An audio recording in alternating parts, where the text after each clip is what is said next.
La déforestation. Qu'est-ce que la déforestation ? La déforestation est le phénomène de réduction des surfaces de forêt.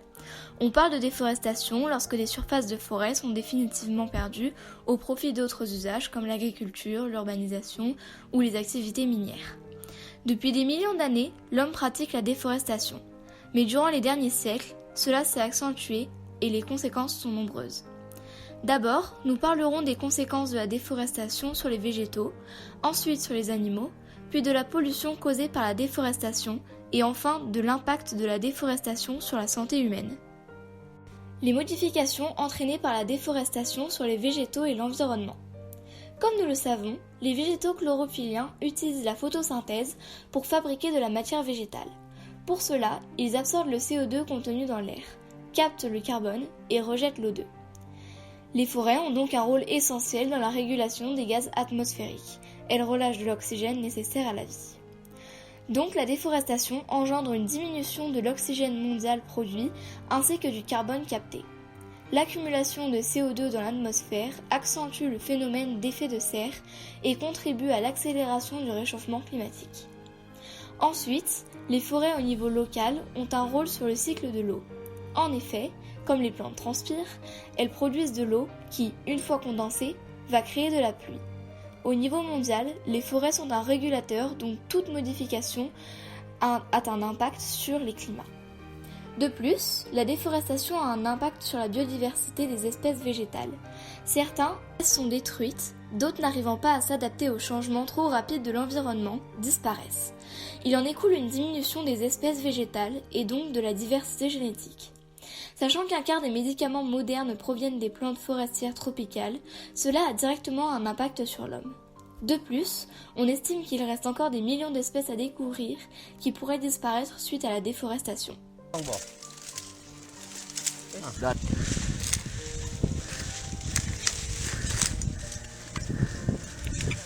Les conséquences de la déforestation sur les animaux et la biodiversité.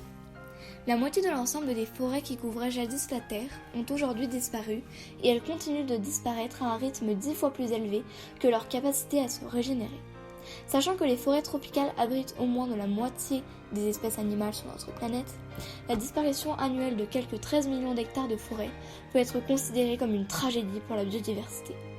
La déforestation ravage beaucoup de milieux de vie. La conséquence la plus connue est la menace sur les animaux. En effet, les forêts sont des habitats très denses. Si on coupe des arbres, certains animaux n'auront plus d'habitat et d'autres manqueront d'alimentation. À terme, certaines espèces animales pourraient venir à disparaître.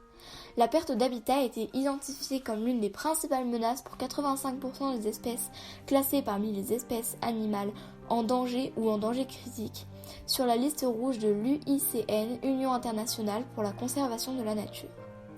Ainsi, dans certaines régions d'Afrique, les grands singes comme les gorilles au dos argenté sont en voie de disparition à cause de la réduction progressive de leur habitat naturel ainsi que les pandas géants, les tigres de Sumatra, les orang-outans et encore plein d'autres espèces. Les forêts sont des écosystèmes parmi les plus riches du monde où les espèces cohabitent dans un même milieu de vie. Plus il est composé d'espèces différentes, plus la biodiversité est grande, plus il peut s'adapter aux changements. Si le milieu de vie change, comme lors de la déforestation, certaines espèces animales sont impactées et donc l'équilibre de l'écosystème est perturbé. Par conséquent, toutes les chaînes sont perturbées. Par exemple, si j'abats le grand chêne, l'écureuil n'a plus d'habitat ni de glands, donc il part vivre ailleurs, ou bien il meurt. Le renard n'a plus à manger, même conséquence. Si par exemple les abeilles étaient impactées, elles ne rempliraient plus leur rôle de pollinisatrices en assurant la reproduction des plantes. Un grand nombre de plantes disparaîtraient, les herbivores seraient impactés à leur tour, et par conséquent, les carnivores aussi. Donc, tout le fonctionnement des écosystèmes terrestres repose largement sur la diversité des formes de vie qui les composent. En d'autres termes, chaque espèce sur la planète pratique d'une manière ou d'une autre au fonctionnement de l'écosystème global. Elles jouent tout un rôle dans l'équilibre des écosystèmes. Si ce rôle n'est plus assuré, cela perturbe le fonctionnement global et a forcément des conséquences sur la planète et ses habitants. En détruisant ces milieux naturels, la déforestation menace donc l'équilibre global de notre planète. La déforestation favorise la pollution. En effet, les arbres stockent du CO2 tout au long de leur vie. En détruisant ces arbres, nous réduisons donc la capacité de l'écosystème mondial à stocker du CO2. Moins d'arbres, c'est moins de CO2 absorbé et donc plus de pollution comme nous pouvons l'affirmer sur la photo. On estime alors que la déforestation est responsable à l'échelle mondiale de l'équivalent de 13% des émissions de CO2, comme l'indique le schéma 1. Environ 36% des arbres sont brûlés, ce qui engendre des émissions de CO2 principalement, avec également un peu de méthane, CH4 par sa formule chimique, et de protoxyde d'azote, N2O. 64% restent en décomposition, ce qui permet la fuite de CO2 comme le montre le schéma 2. La déforestation fragilise aussi les sols. En effet, la présence d'une forêt sur un sol tend à rendre ce sol plus riche en matière organique, mais aussi plus résistant aux intempéries ou à l'érosion. De ce fait, lorsqu'un espace forestier est détruit, le sol se fragilise peu à peu et rend l'écosystème plus vulnérable aux catastrophes naturelles, comme les glissements de terrain ou les inondations. La déforestation a également des conséquences sur notre santé physique. En effet, s'il y a moins d'arbres, il y a donc moins de CO2 absorbé et donc une pollution plus importante, comme nous venons de le voir précédemment. Cela pose un problème pour l'homme. Si l'air est trop pollué par le gaz et le carbone, il risque une intoxication respiratoire et donc de provoquer des symptômes et maladies plus ou moins graves. De plus, si l'air contient plus de CO2, elle perd aussi de l'O2, du dioxygène, essentiel à notre santé puisque moins d'arbres peuvent nous fournir cet oxygène. Par exemple, les incendies en Amazonie ont des conséquences directes sur la santé des populations. Depuis plusieurs semaines, d'importantes quantités de monoxyde de carbone, par exemple, et de particules fines s'échappent dans l'air et atteignent les villes. L'air devient toxique pour les populations.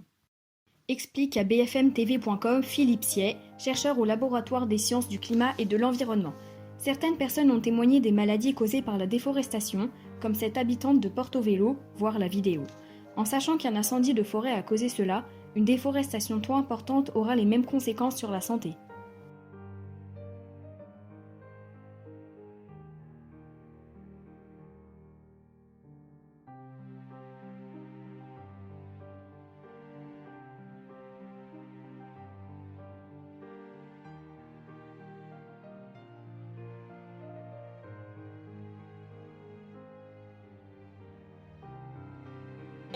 C'est à cause de la pollution liée à la fumée.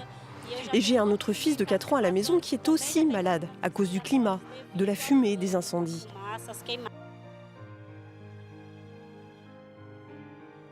Pour conclure, la déforestation nous permet de nombreuses constructions, mais celle-ci contient une quantité d'inconvénients immesurables, que ce soit sur la faune, la menace de vie des animaux, un mode de vie non adapté, la flore, la disparition de certaines espèces végétales, également la pollution, l'augmentation du carbone et la diminution du dioxygène dans l'air, et enfin la santé de l'homme, des risques d'intoxication respiratoire ou encore de maladies.